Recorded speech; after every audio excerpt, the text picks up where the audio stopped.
Hello,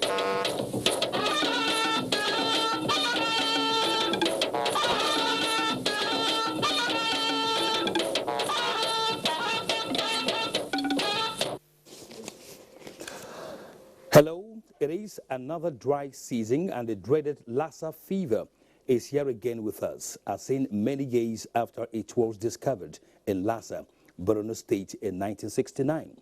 This time, as is usually the case, the disease leaves in its wake tales of woe and devastation on its victims, many of whom have paid the ultimate price, even as the surviving ones are being closely monitored by experts at various designated health facilities across the country. Lassa fever is indeed a major public health challenge in West Africa, with perhaps Nigeria bearing the highest burden, a situation that calls for urgent and practical measures across boards. Due to the absence of vaccine against the virus and the impractical control of the rodent host, that is, mastomys species population, control measures are limited to keeping rodents out of homes and food supplies and also maintaining proper personal hygiene. Now, therein lies the cheering news that the current outbreak in Nigeria can be controlled effectively by adopting proper standard precautions in hospitals as well as communities, and educating the public on the mode of transmission of this virus is being emphasized. So tonight on Weekend File, we shall venture into the specifics as we x-ray the resurgence of Lassa fever in Nigeria. Our team of correspondents across the zones have reports on how relevant authorities are contending with the situation now and beyond. Of course, we have an informed guests for the night. My name is Kenem Ima Abodike. Welcome to Weekend File on the NTA Network Service. First, the news.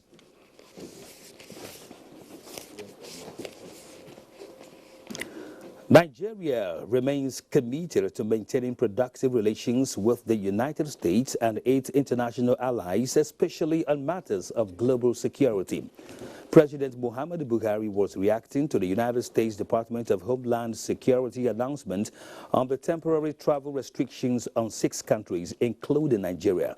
In a statement by the presidential advisor on media and publicity, Femi Adesina, the president says for Nigeria, the restriction is the suspension of the issuance of immigrant visas to Nigerian passport holders only, which is with effect from 21st February 2020 and does not apply to other U.S. visas such as official, business, tourism, and student travel. President Muhammadu Buhari has set up a committee to be chaired by the Minister of Interior to study and address the updated U.S. requirements. The committee will work with the U.S. government, Interpol, and other stakeholders to ensure all updates are properly implemented. To talk more on the new visa regime announced by the U.S. is Nuhu Yakubu, a professor of political science and former vice chancellor, University of Abuja. Prof, you're welcome. Thank you very much. What do you make of the current visa regime announced by the U.S. involving some countries, including out there Nigeria? Should the development be of great concern to us as a people? Well, I think the issue of visa issuance by any country is a sovereign issue. Each state has capacity to determine who and who can come into their country and who cannot come into their country. The current visa restriction, I'm happy that the federal government is aware that it doesn't affect all shades of visa issuance by the U.S. government. It's only for those immigrants, people who want to leave this country and go and settle in the U.S. On a permanent basis, more or less. So they are the ones that actually will face some difficulties. And as I was also reading the New York Times yesterday on this very issue, it was stated that even those who had already gotten such visas are free, can still use this visa, even as it takes effect from 22nd of this month. So it is something that we will have to be cautious about. And I don't even think the government will have to go to the point of setting up a committee to study this issue. It's a sovereign matter that any sovereign state can decide upon. But what is important is to actually, the government can go into some form of discussion, with the U.S. State Department over what is the basis of this. Is it that those Nigerians who are already immigrants in the U.S. are, doing what is unbecoming of immigrant communities in the U.S.? And if that is not the case, then I don't think it is also is something to really worry about. And we need to stress the point, really, that Nigerians who seek to go on permanent settlement in the U.S. actually have to be Nigerians who will also not go there to spoil the image of the country. All right. Since that is the case, for you, there is this apparent politicization of the development by some members of the political class. Yeah. What's your take on that? Yeah, I was also going to mention that I'm surprised that His Excellency, the former Vice President, Atiku Abubakar, was talking in response to this, in reaction to this visa restriction, by alluding to, maybe the U.S. government is taking this action as a punitive measure against the misdeeds of the government. And I don't think that is the way to look at it. It's strictly, a visa issue is strictly a sovereign matter for a sovereign state. Oh. Nigeria can decide, for instance, to ban all citizens of the U.S. It will not get to that point, of course, but that is the sovereign right of Nigeria to do. So the U.S. government has taken this decision, but as I said earlier, it is important to actually examine the conduct of Nigerians. Those who are already migrants, who are already immigrants in the U.S., what is it they are doing that will, actually force the U.S. government to include Nigeria in the list of 6 countries, including, Tanzania, Sudan, Eritrea in Africa, and then you have Kyrgyzstan, the former, Soviet Republic, which is now a sovereign state, and Myanmar. Which is also affected. These are the 6 countries, and it's the total. These 6 countries that have been mentioned only brings. They bring the total number of countries that are facing this particular issue to 13. So it is not something unique about the policy affecting Nigeria. But I think what is important is Nigerian government should find out what is the attitude of Nigerians that live in the U.S. that will grant this kind of, imposition of visa restrictions. Okay, thanks for throwing light on the issue, Professor Nuhu Yakubu. Thank you indeed. Thank you very much. Meanwhile, the Buhari Media Organization has attributed the inclusion of Nigeria among countries facing United States immigration visa restriction to negligence of the PDP-led administration.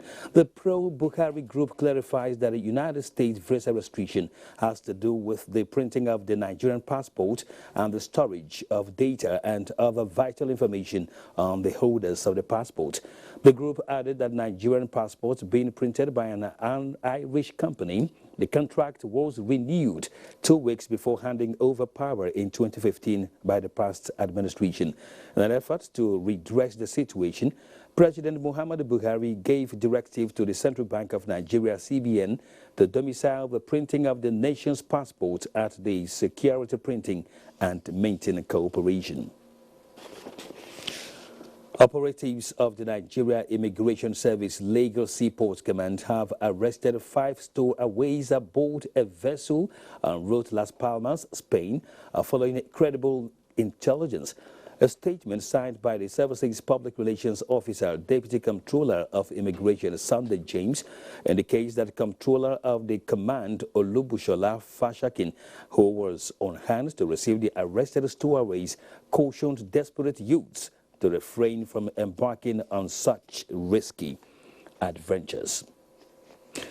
Now, the restriction on motorcycles and tricycles from plying major highways and overhead bridges in some local government areas of the state has been enforced by security operatives.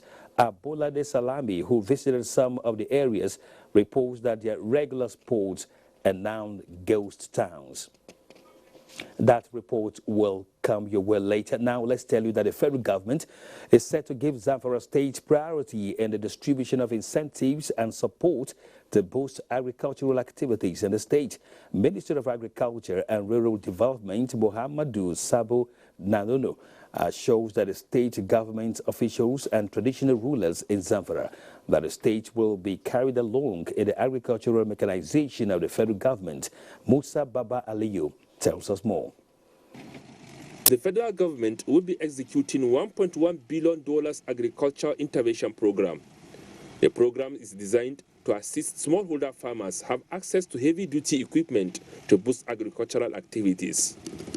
The government will acquire and distribute 10,000 units of tractors and 50,000 units of assorted implement. 5.1 million farmers and young Nigerians are expected to benefit from the project directly and indirectly.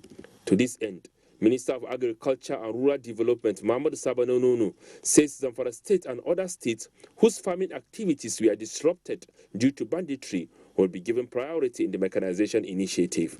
As this massive agricultural mechanization will touch on 632 local governments. Not only that, attached to this there will be processing centers, about 140 of them across the country. I believe all the local government in Gusau are going to be affected by the new innovation. As the state government welcomed what the federal government offered on the table, another request came before the minister. The request is for the state to be permitted to join the $200 million World Bank Agricultural Support Program. The Northwest geopolitical zone, where 3 states are supposed to benefit, but it's only 1 state that remains now. So we appeal to you to consider Zamfara State. Both the minister and the state government seek traditional rulers' support in peace, rebuilding, and restoring the socioeconomic activities of Zamfara State. From Gusau, Musa Baba Aliyu, NTA News. President Muhammadu Buhari has appointed Surveyor Taiwo Samuel Adeniro as the Surveyor General of the Federation, SGOF. This was conveyed in a letter signed by the Minister of Works and Housing, Babatude Fashola, which states the appointment is in accordance with the powers conferred on President Buhari by Section 171 of the Constitution of the Federal Republic of Nigeria, 1999, as amended. The appointment, which takes effect from 10th January 2020 for a period of 4 years, is also renewable upon satisfactory performance. Until his appointment, the Surveyor Adeniro was overseeing the affairs of Office of the Surveyor General of the Federation since October 8, 2019. He was also Director, International Boundary, and has served in different ministries, departments, and agencies with many award-winning papers to his credit, like disaster risk reduction and management using geospatial data. His appointment indicates President Buhari's commitment to ensuring better service and delivery of dividends of democracy to all Nigerians. Despite Boko Haram insurgency plaguing the northeast, a newly established Borno State University has held its first matriculation ceremony with about 647 students officially received into the fold of the institution. Mohammed Goni reports.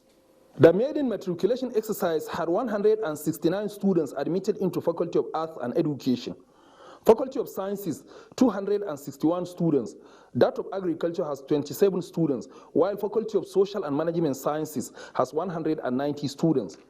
Represented by the Chief of Staff, Government House, Dr. Babagana Wakil, Professor Babagana Umara noted the level of progress attained at the university and further assured to complete all ongoing projects. The works on the 2 blocks of 60 rooms each of student hostels is at a satisfactory level of completion. We have already provided 5 shuttle buses to ease the challenges of students in the area of transportation. The governor stressed commitment to invest in the sector to protect the society from the dangerous influence of the Boko Haram insurgents. Vice Chancellor of the University, Professor Umar Kyari Sandabe, tasked the students to be committed, disciplined, and hardworking for them to be successful in their chosen fields. In Maiduguri, Mahmoud Goni, NTA. Winners have emerged in the third 2019-2020 Zenith Bank CFA Institute Research Challenge. Friday, Adiku was at the grand finale in Lagos and now reports.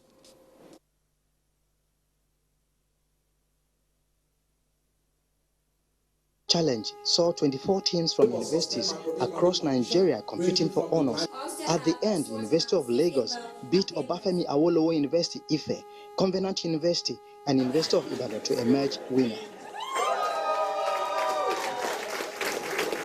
University of Lagos and Obafemi Awolowo University Ife will be representing Nigeria at the EMEA Regional in Jordan, April 2020. Managing Director, Zenith Bank PLC, lauded participants' performance. The important thing is the mentorship, guidance, and training for them to fire their ambition and their aspiration. Is an opportunity for them to be nurtured into a professional career, into something enduring, fire their aspiration to look up to meaningful achievement, to see that there is a lot to be done. It's about development of our human capital. And I'm also impressed at the feedback and the quality of presentation. They're able to send 2 universities to the EMEA regional final. So for the first 2 years, we didn't achieve that because we also were building traction and trying to build more publicity for the competition. I'm very glad that finally this year we had 24 universities that participated in the competition. And as a result of that, we're sending 2 universities to the EMEA regional final. Bibiri Akimbobola, a medical student from the University of Ibadan, turned out an overall best in the competition that is purely a financial research based, with cash reward, trophy, and a job offer with Zenith Bank. In Lagos, Enojo Adiku, NTA News. Once misunderstood as a symbol of oppression, the hijab is now gaining worldwide recognition as a positive symbol of dignity for the Muslim woman. Correspondent Najatu Tijani gained the perspective of different Muslim women who attended the World Hijab Day lecture series in Abuja. Although they hail from different tribes and backgrounds, they are bonded by sisterhood in Islam, with the hijab as their identity. One which Ruqayya in her 20s wears proudly. I'm currently doing my master's programs. When people see you, there's a respect that comes with your dressing. Ignorant comments have been said. I've understood that it came from a place of not understanding. Such misconceptions are what the Coalition of Muslim Women's Societies says need to be gently but firmly corrected. And the annual World Hijab Day, established in 2013 by Nazma Khan, provides such a platform. Hijab is in obedience to the command of Allah subhanahu wa ta'ala that the woman should cover. Misconception that people have with the wearing a hijab is that you cannot achieve and you cannot become what you want to become because you are dressed in a certain way. This is not so. The way I dress has never in any way been an obstacle either to me achieving or realizing my full potential as a woman. Our young girls, especially in the universities now, are making it easy because they are coming out with first class. They are hijabis and they are always the best all-round students all over in all the universities in Nigeria. With so many misconceptions about the hijab, young people are beginning to talk about and even write about what hijab means to them. As a proud Muslim, hijab is my life. Lectures, discussions and school performances, all hailing the right to wear the hijab. A right which Ruqayya says promotes rather than stunts her. Najatu Tijani, NTA News. We now return to the story on ban on motorcycles and tricycles in Lagos State with Abolade Salami as our guide. The move by the Lagos State government to reduce crimes, especially on the highways, premised the decision to place a ban on the operations of motorcycles and tricycles, whether public or private, at some corridors in the state. The effect of the ban is already taking a toll on Lagosians, as many were stranded at various bus stops while others were seen trekking long distances, usually operated by motorcycles and tricycles. We're not saying that the initiative is not a good one. Perhaps the timing is wrong. And if you're rolling something that is going to benefit the populace at the end of the day, as a government, you have the responsibility to create alternatives. Now, I was stranded because I never knew that there was a ban. So I had to trek down to where I would board the BRT bus. Lagos State Commissioner for Transportation, Frederick Oladeyinde, said government's decision was reached in order to curtail the excesses of riders with a plan for an alternative means of transportation at the affected local government areas. Let me assure all Lagosians that we are rolling out all the alternative. In fact, on Tuesday, we are launching a number of vessels, and the private sector will be partnering with us to ensure that water transport is up and running. We are rolling out more buses, and then we are ramping up the rail system. Most importantly, we want to develop a multimodal public transport that fits the image of Lagos State. Indeed, these various signs on the road are instructive, and as they continue to be a daily reminder to the riders, Lagosians are appealing for a review of the policy in view of the current realities on ground. In Lagos, Abolade Salami, NTA News. Let's now take our first break on Weekend File. We have more reports ahead. Stay with us. Welcome back. The mere mention of Lassa fever sent shivers down the spine of many, especially now that the rate of fatality is unassuming. Asabe Tanimo Williams in this report examines the sanitary condition of various markets in the nation's capital to ascertain the consciousness of market managers and operators of the central role to curtailing or aggravating the situation. With reported cases across 19 states of Nigeria, Lassa fever belongs to the same family as the Ebola and Marburg viruses, but it is much less deadly. The symptoms are fever, and in worst-case scenarios, can lead to severe bleeding and organ failure. Therefore, to effectively tackle the scourge, experts say contacts with rodents should be totally avoided. To this end, processing and storage system of food becomes an issue of concern, especially traditional and African method, which involves spreading food on the bare floor. The conventional market setting offers a breeding ground for rats and other rodents to thrive as they move around scavenging remnants of perishable food, littering every corner. The sanitary condition of the market does not help the situation.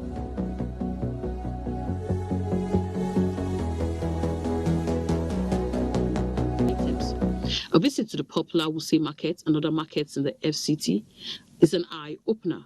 When we are closing for the day, the things that needs to be covered, we double the sack. And by God's grace, since then we have been careful, putting some rat poison in our shop. As we opened the carton this afternoon, we discovered that rats have opened this tomato paste, that have opened it. So we don't have option that to throw it away. You can see it the way rats eat it. We have one particular place over there. We used to gather our dustbin there, and we have people that used to come and pack the dustbin every day. It is part of our routine exercise on the market to sensitize the traders of such issues that are of public health concern. Medical experts are of the opinion that this epidemic can be contained if proper hygienic measures are observed at all times. In Abuja, Asabe Tanimo Williams, NTA News. Stakeholders in the health sector in Niger State are taking protective measures to guard against the outbreak of the deadly Lassa fever virus in the state. Fatima Usman, who visited possible hideouts of rodents in Minna, reports that sanitary officers are doing all it takes to eradicate refuse dump sites. In the wake of the recent outbreak of Lassa fever, to examine how stakeholders are guiding against the outbreak of the epidemic in Niger State, NTA Minna took a trip around markets and food vendors in Minna, the state capital. We have been trying all we can by using insecticide and other rat killers in order to see that they are out of the shops and so on. Rats used to disturb us, but what do? There is food, so they have to eat. When we notice any rats in the shop, we apply rat medicine, and all this cockroach medicine we apply. I do come to the market as early as 6 in the morning They check the activities of the cleaners as well as those who are parking it outside. So this is a regular something every day from Monday to Saturday. What we normally do, they used to go around telling them, educating them how to eradicate rats from their own shops, especially food vendors. Though the effort of the sanitary officers in the state is visible in the city, the management of the waste disposal sites are a source of concern. Previous environmental sanitation exercise that used to take place is going to be reintroduced. In fact, we are expecting that it should start this month. It will be recalled that Niger State once recorded cases of the epidemic in 2017 at Fuka in Munya local government area of Niger State, where 17 people lost their lives to Lassa fever. In Mina, I am Fatima Usman, NTA News. With a record of 6 suspected Lassa fever cases, 3 confirmed and 2 dead in Enugu State, the state government has set up a multi-sectoral rapid response team with full supply of necessary materials and personal protective equipment to 20 health facilities in the state to curtail the situation. Briefing journalists on the Lassa fever situation in the state, a team of officers from relevant ministries led by Commissioner for Information Chidi Aro assured residents that there is no cause for alarm. Susan Eze tells us more. After failed trials at the University Hospital and the State Teaching Hospital, the female student of the Nnamdi Azikiwe University, Oka, was safely transported to Viral Center in Federal Teaching Hospital, Abakaliki, Ebonyi State. The isolation ward, which accommodated the patient, was decontaminated. The Anambra State Commissioner for Health, Dr. Vincent Okpala, reassures that the state is prepared for the emergency situation, while advising the populace to take precautionary measures to protect themselves. Most of the people that have been contacted has not shown any signs or symptoms of the disease, and there has truly not been any need for further isolation. He advises people to report any illness that has not responded to treatment in 48 hours. Encourage Anambrians to to be vigilant. Symptoms I may look out for will be headache, sore throat, chest pain, nausea, vomiting, diarrhea, muscle aches. In extreme cases, you have bleeding from the nostrils, mucous membrane, ears, and eyes. If you start treating any fever that goes beyond that fails to resolve in 48 hours, make sure you seek medical help. Lassa fever is a viral hemorrhagic fever transmitted to humans by contact with food contaminated with rodents' feces or urine. In Oka, Jem Francis Obi, NTA News. Okay, we have in our studio Dr. Chikwe Ihekwazu, Director General, Nigeria Center for Disease Control. You're welcome to Weekend File. Thank you very much for having me. Well, Lassa fever resurgence in Nigeria, that is bearing in mind that it is a seasonal outbreak. I don't know, would you say that you and your men were adequately prepared ahead of this? So thanks very much. And this is a very complex question, but we'll try and break it down. You know, the Lassa fever virus is endemic in our environment. That means that this virus lives in rodents or in rats, and it doesn't cause disease in rats, and lives in rats, and it's spread from rats to humans at certain parts of the year, mostly in the first 3 months of the year. Over the past 4 to 5 years, we've had very similar curves, apart from the increasing numbers of Lassa we've seen every year. Now, what we think is happening in Nigeria is that for many years, people used to be diagnosed with all sorts of things called resistant malaria, malaria and typhoid, and all of that. Over the past 3 years, we have increased our surveillance capacity through the Nigeria Center for Disease Control and all our partner agencies, increased awareness, increased the number of laboratories that are able to make this very difficult diagnosis. It takes a specialist type of lab to do this. We now have 5 in the country from 2 just 3 years ago. Every single new lab costs about 100 million naira to set up. So what has happened is, as we have looked more as Nigerians have become aware, as doctors have become aware, we're finding more cases of Lassa. In a way, it's a good thing, because now we are aware of the problems we are facing, and together we will face this challenge that our country has moving forward. But what were those measures deployed prior to the outbreak? You know, we are asking because based on the number of the cases and deaths recorded so far, of course, with Ondo topping the list in terms of death. So I will categorize the response measures that we carried out in preparedness into 4 areas. Firstly, is in treatment centers, right? We have Ondo that you referred to. 3 years ago, they hardly had any capacity to manage cases of Lassa. But now, if you go to the Federal Medical Center or in Ondo State, you find one of the best equipped, best managed treatment centers of Lassa in the country. Together with Ebonyi and Irua, we have a group of centers that have really raised the game in their ability to manage this disease. The other aspects of the response, we have supported 22 states in Nigeria to set up emergency operation centers where we can coordinate the response to the outbreak with them. So this is critical. Secondly, the third area is training. Infection prevention and control among healthcare workers is probably the most important message I have for Nigerians today. That, you know, when patients come into our hospitals, we can no longer assume that it's just malaria and we manage them and touch them and treat them without care. We have to look after ourselves and our patients. So we have started this universal message that every doctor has to use universal precaution, especially gloves. And finally, is really raising awareness about this disease. You see, with a disease like Lassa fever, there's no magic bullet. There's no vaccine right now. We will get to that later. But at the moment, we have to do those things we need to do every day and do it consistently. Use gloves, test before you treat malaria, suspect other causes of fever other than malaria as we manage our patients. Dr. Ihekwazu, we will talk some more. Let's take some reports right now.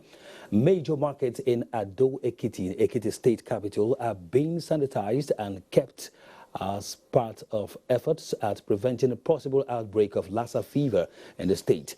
Yemi Dalemo reports that other food processing centers and residential areas in the state are now more careful against exposing themselves and food items to vectors of the deadly disease. This is the popular busy market in Ado-Ekiti, the Ekiti state capital. Before the outbreak of Lassa fever in neighboring states, this market is usually beehive of activities, and as a result, many traders do generate refuse and waste that usually litter the streets. Aggressive public enlightenment campaigns and sensitization across the length and breadth of the state by the government and officials of tertiary health institutions carried to homes, markets, and other places helps create more awareness on ways of keeping the environment clean, including at the various markets in the state. These efforts paid off as traders at the popular BC market in Ado-Ekiti says, apart from their weekly general cleanliness, they have redoubled their efforts at keeping the market safe and clean, particularly those selling foodstuffs that usually attract rodents. We do that every Thursday, apart from the mandatory sanitation day, which is last Saturday of every month. We organize ourselves that we should clean our environment every Thursday. Food vendors, eateries, and some food processing centers have also stepped up their cleanliness by ensuring prompt evacuation of waste and blocking all channels through which rodents may come into the area. Commissioner for Health and Human Services in Ekiti State, Dr. Mojisola Yayakolade, who expressed the measures put in place to address possible case of the disease, urged the people to promote more personal hygiene, adding that isolation center for management of the disease is already in place. We have distributed what is called personal protective equipment to all our facilities. We are telling people to cover their food, to put all their food items in a bowl. Though Lassa fever cases have been reported in neighboring Ondo, Osun, Edo, and Kogi State, Ekiti is still free of Lassa fever attack. In Ado-Ekiti, Yemi Dalemo, NT News. We are looking at the resurgence of Lassa fever in Nigeria. Of course, Dr. Chikwe Ihekwazu is still very much around. We will talk some more with him after these messages. Welcome back to Weekend File. We still have the Director General, Nigeria Center for Disease Control, Dr. Chikwe Ihekwazo, with us in the studio. The last report from Ado-Ekiti was speaking on environmental, sanitation as another avenue through which Lassa fever could be kept at bay. What do you say about that? Thanks, Kenny. I think this is really the most important point for Nigerians. You know, there's a lot Nigerians expect of their government, rightly so. There's a lot we expect of healthcare workers. But there's also a lot we should expect of ourselves. And most important is to make our home and our food unattractive for rats. So if we clear the refuse around our homes, make sure those refuse dumps that we all see when we're walking towards our homes, that is what the rats see and are attracted into this lovely environment for them. So we need to make it unattractive for them. So it's very important for every Nigerian to really take this as a call of duty, to do what they can do. And the basics that they can do really is to keep the environment clean, their gutters clean, the environment.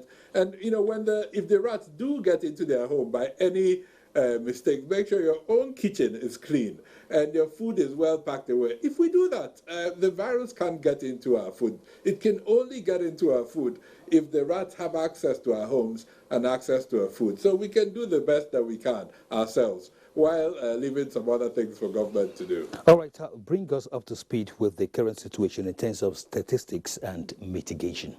Yeah, so far we have 258 confirmed cases this year with 19 deaths. So the good news, there's good and bad news. The bad news, obviously, is that we've had more cases than we've ever had at this point of time in any year. So we're finding a lot more cases. The good news is that fewer people are dying of this virus than ever before in Nigeria. So we've brought down the case fatality ratio, i.e. the number of people that pass away from this disease, to 15, 16, 17%. Last 2 years, it was about 25, 26%. So we're getting better at managing these cases. And this is really credit to the excellent Nigerian doctors leading the management of these cases in our treatment centers. This is credit to Nigerians. There's more awareness. They come into hospital earlier. The earlier you come into hospital and the right diagnosis is made, the better we have a chance of helping you survive. It's credit to the new labs that we've set up across the country. So samples get tested quicker and you get your result, and we know it's Lassa and we can start treating you earlier. So to improve a system is very complex. There are many parts to it. So yes, we're seeing more cases. Unfortunately, we're finding more, but we're also getting a lot better at managing the cases that we find. All right, still talking about managing the cases that you find. Are the states, playing the role they are supposed to be playing in this regard? Yeah, so a big message I have had to our state governors, commissioners of health, is really to work with us. You know, the governments that have done the most are the governments in the states that are most affected. And of course, that's a natural reaction. When you have a large burden of something, the tendency is for you to put your investments in that area. What we're really appealing to other state governors, please don't wait for your first case or your second case. Work with us. We have a clear strategy on how to improve your ability to prevent, detect, and respond. We want to work with you. And credit to all the governors that have already put in resources into this response. But we need a lot more. People live in states. They are the primary source of support. So we need the state governments to really put in a little bit more resources into dealing with this disease. Dr. Ihekwazo, it has been 51 years of Lassa fever in Nigeria, and yet no vaccine in sight. How do you react to that?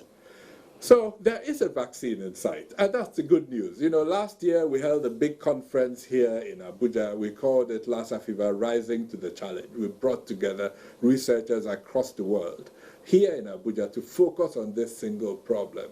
So we've started work with it, together with partners across the world, especially an organization called CEPI. So there are a couple of vaccines now in phase 1 trials. That's the first stage in developing a vaccine. This year, we're starting a big epidemiological study across the 3 areas that are most affected to define the burden of the disease so that we can measure the impact of this vaccine when we have it. Because when we have a vaccine, we still have to test whether it works. So that has to be done in Nigeria. There's nowhere else you can test the vaccine other than where people have this disease. So there's actually light at the end of the tunnel. But, you know, with the work we do in infectious diseases, there's no magic bullet. You know, it's a marathon, it's not a sprint. So every year we get better at this, we learn more, we invest more. We have a great team of people at the Nigerian Center for Disease Control that are focused on this problem 24/7. So we will keep pushing, and we will not stop until we have a vaccine for this disease. Okay, in other words, the vaccine is not here yet. It's still being processed. No vaccine happens overnight. Exactly. It takes years to develop one. Exactly, because many people would wonder where the vaccine is at the moment, okay? All right, how are we prepared as a nation, you know? Because in China now, we hear of coronavirus, you know, outbreak. How are we prepared to tackle it if indeed it rears its ugly head into here? So I think the most important part of preparing for this new virus in China happened many years ago when the Nigeria Center for Disease Control was set up. The federal government, credit to the government, really took a decision that to lead preparedness in the long run, you have to have a center with the expertise, the human resources, equipment, lab, to be able to do this. So I'm very proud to announce today to Nigerians that today we carried out and assured our first set of laboratory diagnostics for corona. So if we were to have a suspect case coming to Nigeria today, we can carry out the test for this new disease in the National Reference Lab here in Abuja. We can say whether that individual has it or not. However, we obviously don't want that to happen. So the key thing is prevention.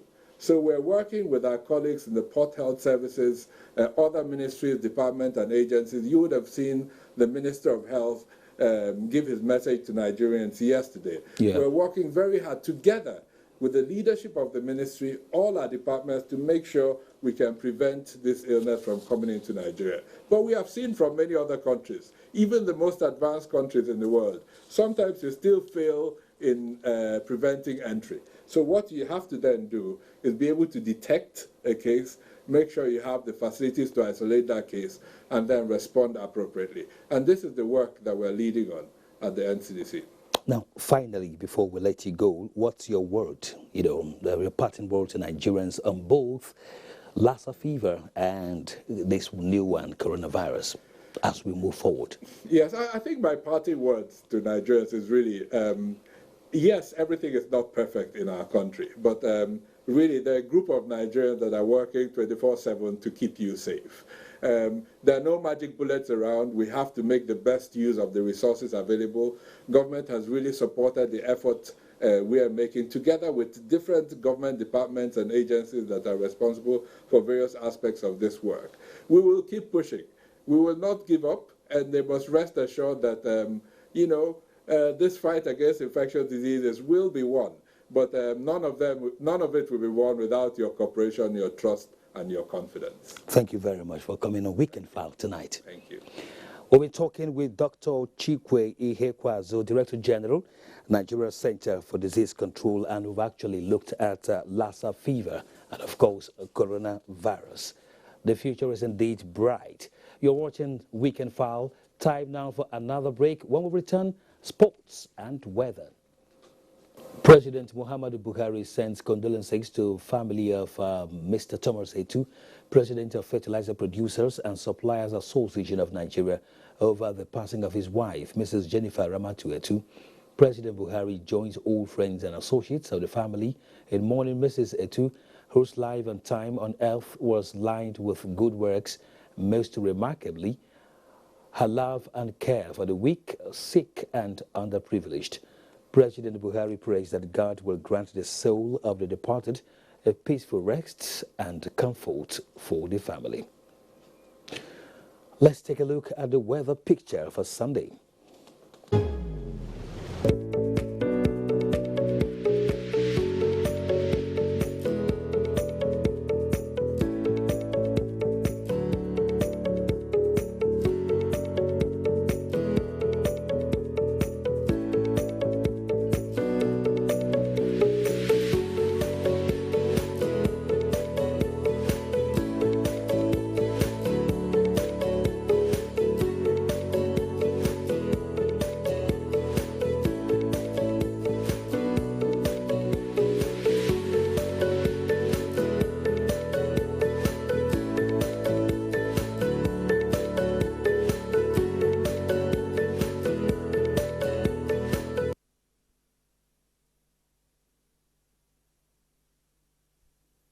Service of the Nigerian Television Authority.